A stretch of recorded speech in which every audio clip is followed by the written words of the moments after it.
I was ecstatic to cast my ballot this morning at 7:40 a.m. Now, Buck, I like to go on election day.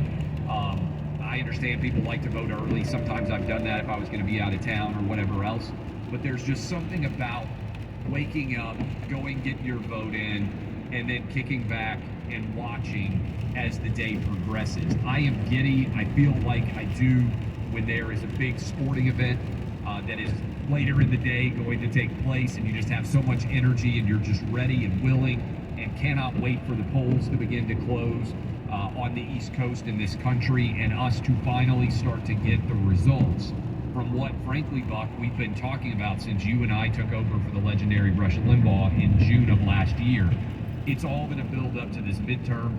Tomorrow we'll turn the page and start to debate what's going to happen in 24. But right now, the referendum on Joe Biden is real. I've never said this before, I don't think, on radio.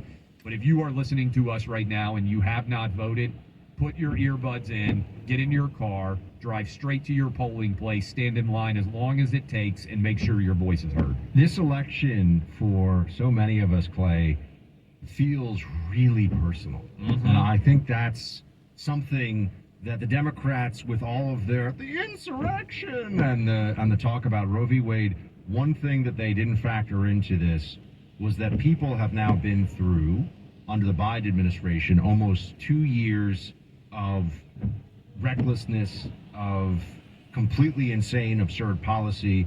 The Biden administration's response to COVID, which was supposed to be a point of uniting us and on the science, they lock kids out of schools, as we've talked about, in some cases for really the entirety of the 2020 to 2021 school year. They made people get shots. They fired people from jobs, thousands of people across the country. They fired military service members, National Guard members, and others were not getting the shots. People are angry.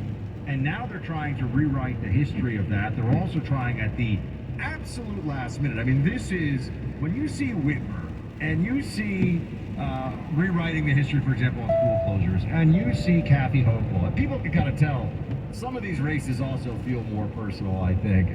If you're in a place that has been ruined by rising crime because of defund the police is a catch-all. It was a catch-all, but the